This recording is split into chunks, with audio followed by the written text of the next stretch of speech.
Okay, well, we'll get back to the questions, but there's another mic here, and I would ask maybe someone to be available to the people. I think particularly people in the back might be less inclined to come forward with a question. But if there were microphones somewhat closer, would anyone like to volunteer to be the microphone conveyor? Just don't be shy, you'll regret it later. Well, there are several things we could talk about. How could we go back to the issue of validation? That might be an important point to start, and of course mobility of validation. We're talking in the European context, and so for moving it from different countries and so forth. Maybe my colleague Felix will say more. I just start with first of all on the validation, especially now I will talk about the validation of learning in non-formal education settings. This is a challenging thing, and at Commission level there have been efforts to try to validate what individuals learn in these contexts, which are, by the way, the learning that happens in a university, for example, is certified by a diploma, by a university diploma. So it happens in school. So how to really measure that in other areas where there is learning, which kind of learning, how valid it is. So this is a big challenge. In our program, in the Youth in Action program, for projects that we support, we issue what we call a Youth Pass certificate. A Youth Pass certificate is basically self-assessment. So people taking part in these projects, they have to say what they have learned. Of course, this is I would say, probably the weakest form of validation, but at the same time it has an effect. It helps people to reflect on what they have learned. And so, in any case, it helps them to communicate better in a context of a job interview, or when asking for, embarking in university or other type of education, to better explain what has been the value of an experience in the area of non-formal education. So what kind of skills, what kind of competence. So we set a framework that at least helps people to understand that they are learning in this context. As regarding mobility, I would just like to mention still for our program, several so important elements that were mentioned by my colleagues. First is the self-confidence. Mobility helps people to get self-confidence, so that they consider that they are able to be proactive, that they value. So this is psychologically, this is something very important. In the Youth in Action program also we consider completely the concept of the failure. So we accept the fact that failure is part of a learning process, and therefore we accept that young people who get together to have an exchange, to define a topic of interest, they can also fail. They can also have a very bad activity, but this will help them in the future, as it was said. So it is really part of the development, personal, social, and professional development. The other point is still regarding the mobility that we support. It's targeted under the Youth in Action program in the future at disadvantaged young people. We try to promote the mobility also among the segments of society that are not, in higher education. This we consider that it is important to provide opportunities also to this sector, to this target group of our society. Yes.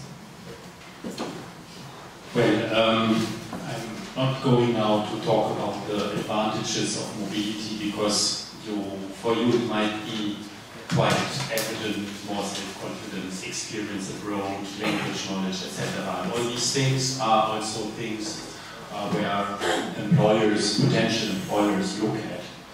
What I would like to say, because I did not have the opportunity yet, yes, we also have a program for vocational education and training, and it's called Leonardo da Vinci. And there we offer grants for mobility projects where organizations, let's say from Rheinland-Pfalz in Germany, send apprentices or school-based vet students to Emilia-Romagna and to other countries. Yeah. So this is available. The big part of the program is even reserved for those mobilities, for those in initial vocational education and training. Then we also have other project or grant types for European cooperation projects. For example, we talked about validation. Imagine in your region or in your city, this concept is not quite known yet, even not in the educational department. Yes, we have heard of it, but we don't know. Let's say you even have the competence to introduce this, but you don't have the know-how. You can apply for a European cooperation project with partners in other countries, and they are somewhere located, so somehow they are always also at local level, who know how this works. For example, France is very advanced concerning the validation of competences, of skills.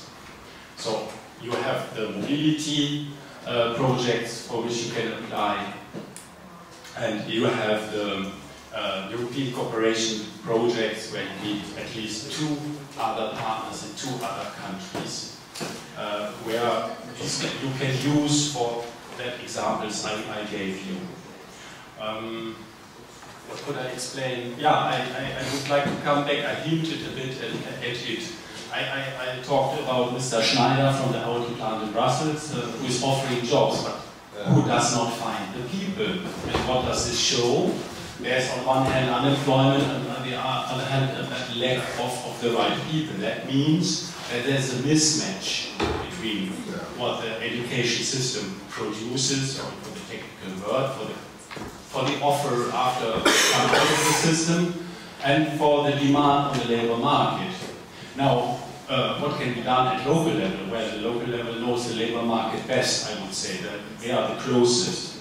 So, what you can do is you observe the labor market and you can create or reinforce the professional orientation services, the guidance services for young people, where you can guide them at the moment where they have to take decisions in the schooling system to go in that strand or rather in that you promote those branches that desperately seek staff, that you also promote the different strands, of course, of the education system, where you give, from my point of view, vocational education and training the same rank as you give it to higher education. We are all different. We are different when we are young, when we are older. Some, it's clear for them, I want to go to university. Others have difficulties with learning. Are more practical types, so maybe they should go to not just the vocational education, but to apprenticeship, because you have this practice. So these guidance systems can be improved at local level, for example. And there are also European funds, and I guess I'm not an expert on the European Regional Fund or the European Social Fund, but I'm pretty sure that there are also, depending on the regional planning, that there are also funds, European funds for that. Yeah, and those people who do vocational education and training, of course, they can also later study, etc. So, but I want to stress this detection of skills needs at local level is certainly a task you can do, and there are also European funds for that. And for the organization of mobility projects, you don't have to do it yourself. The first step, if you don't know, at local level, at the city level, municipal level, is there anybody here in my city who did already mobility project? Just to know these people is already very important. And then you can spread the word with the help of those to others. So you can promote mobility, motivate other people to apply for mobility. For example, Leonardo da Vinci mobility projects. This is what you can do at local level. You can even then promote best practice, collect it first, what works, what does not work, so you can guide people also who want to apply.